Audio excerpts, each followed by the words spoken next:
What if I told you there's a chateau in France so cursed that it's been abandoned for over 400 years?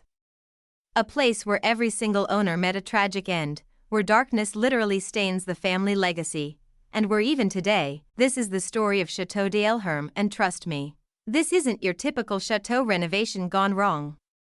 This is something much darker. Section 1, The Golden Beginning. Picture this, it's 1500. The French Renaissance is in full swing. Jean de Calvimont, a powerful politician who served in the Bordeaux Parliament and was literally an ambassador to Spain, decides to build his dream chateau in the Forêt Barade. This wasn't just any chateau, this was a statement. A monument to power, wealth, and prestige. For 20 years, they built this masterpiece, sparing no expense.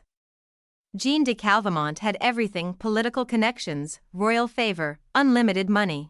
But here's the thing about curses: they don't care how rich you are. Section 2, The Curse Begins. The Calvimont family ruled from their perfect chateau for over a century.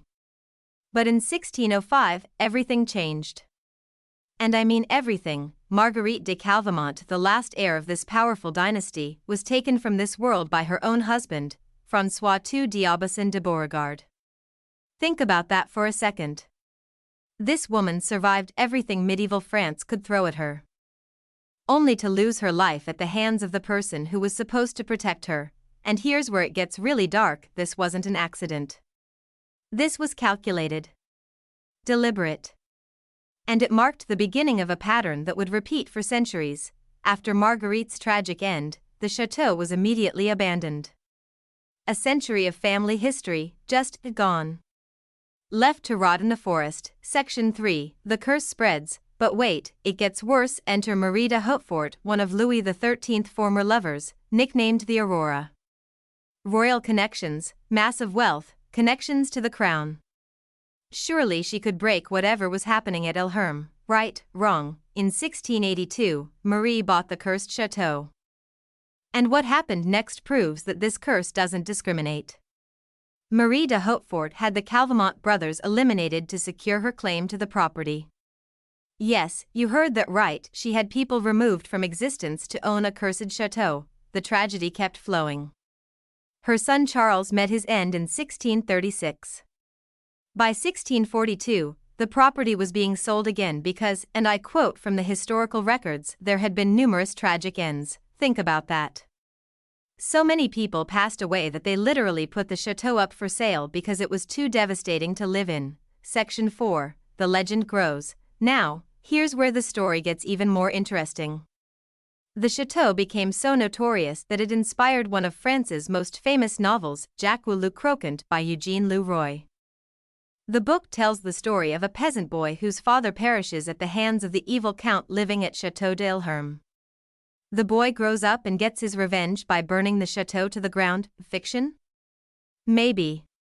But here's the creepy part: the novelist chose this specific chateau because its reputation for violence and tragedy was already legendary. The curse had become so well known that writers were using it as the perfect setting for stories about evil lords and peasant revenge. Section 5, The Modern Twist. So here we are, 2025. The chateau has been abandoned for over 400 years. It's become a tourist attraction for urban explorers and photographers drawn to what they call its photogenic decay. But someone just made a decision that has me genuinely worried. In 2020, a person bought Château d'Elherm. He's planning to restore it and reopen it to the public within 5 to 6 years as a place of culture. Now, I'm not saying I believe in curses. But I am saying that every single previous owner of this chateau has had some bad luck. Section 6, The Pattern. Let's break down the pattern here. Notice something? Every generation, something tragic happens. It's not bad luck. It's not coincidence. It's a pattern that's been consistent for over 500 years. Section 7, What makes this different? Now you might be thinking, come on, lots of old chateaus have dark histories. And you'd be right. But here's what makes Elherm different. First, the immediate abandonment. Most cursed places have owners who try to fight through the bad luck. Not Elherm.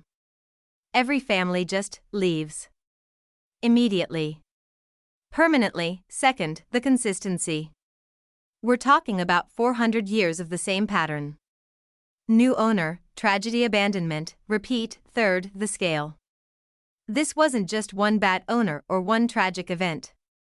This is generation after generation of violence, tragedy, and devastation. Section 8, the current situation. So what about today? Here's what I found fascinating: renovation work has already begun. They're actively working on the chateau right now. Section 9, the real question. Look, I don't know if curses are real. But I do know that patterns are real. And the pattern at Château d'Elherm is undeniable. Maybe it's the isolation, being alone in that massive chateau in the middle of the forest drives people to madness. Maybe it's the financial pressure. Every owner has been wealthy when they bought it. But chateau restoration can bankrupt even the richest families. What do you think? Curse or coincidence? Let me know in the comments.